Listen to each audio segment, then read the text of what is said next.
Hey everyone, and welcome to Deep Reinforcement Learning, Deep Learning in Python, Part 7. This course is all about the application of neural networks to reinforcement learning. If you've taken my first reinforcement learning class, then you know that reinforcement learning is on the bleeding edge of what we can do with AI. Specifically, the combination of deep learning with reinforcement learning has led to AlphaGo beating a world champion in the strategy game Go. It has led to self-driving cars, and it has led to machines that can play video games at a superhuman level.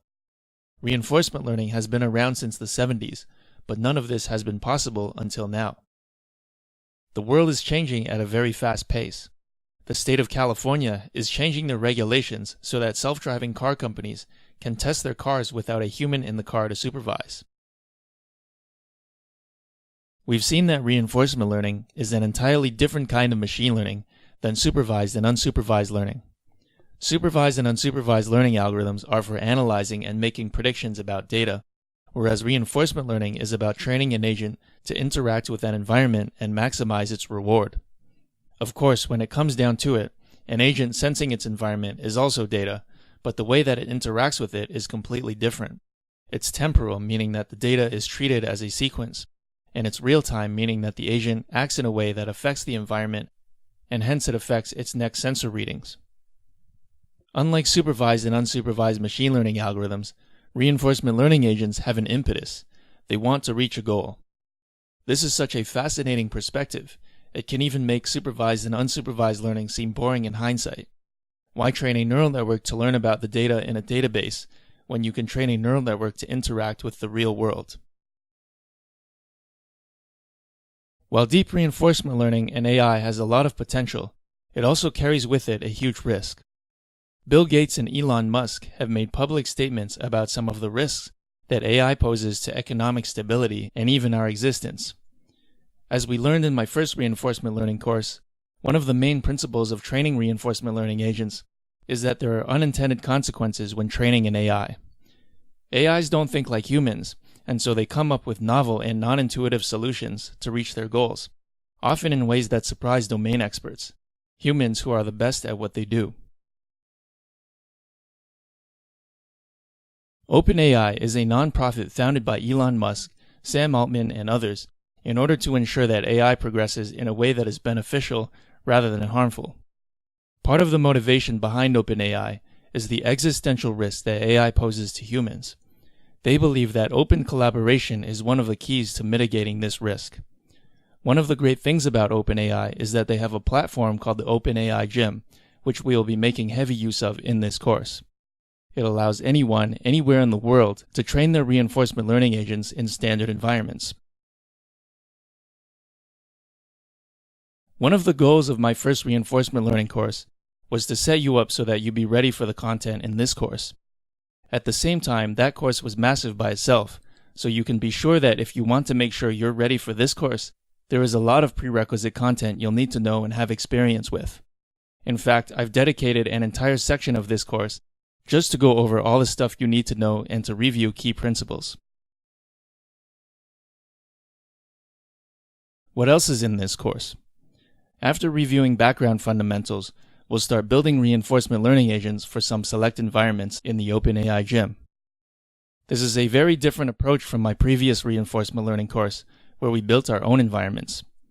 I made the analogy that this was like playing a game in God mode, because we knew everything about the game and could look at its internals. Of course, it's not feasible to build all of our own environments.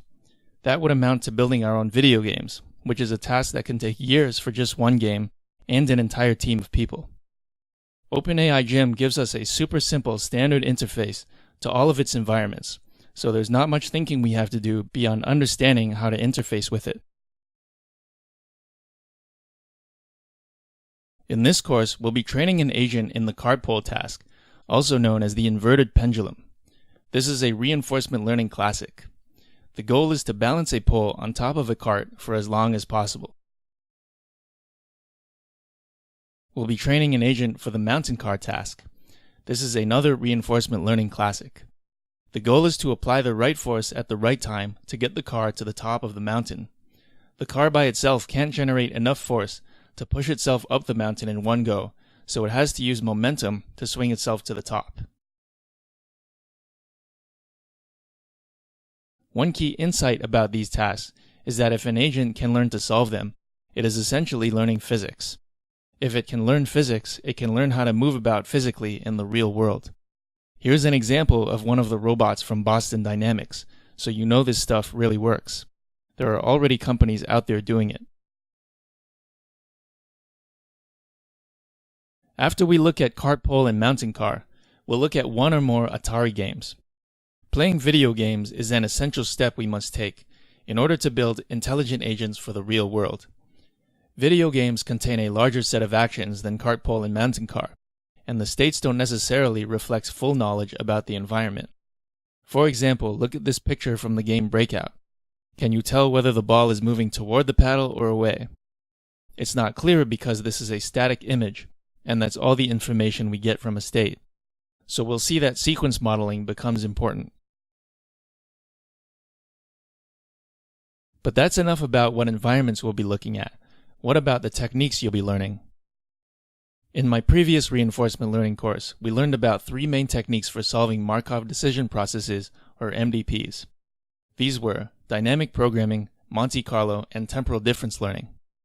We learned that what we want to do eventually is solve what's called the control problem.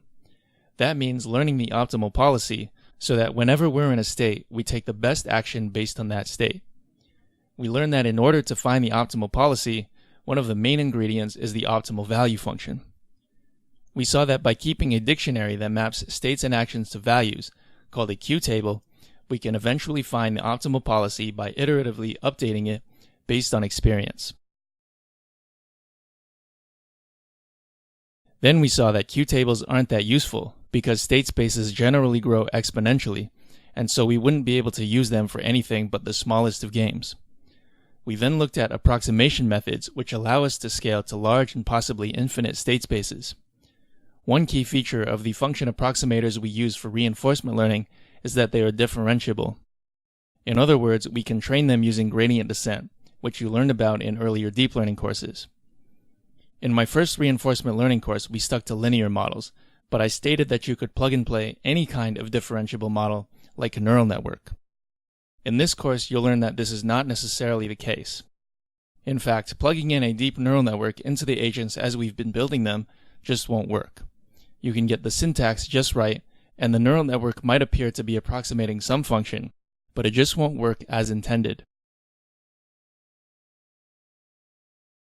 In this course, we'll start by looking at RBF networks.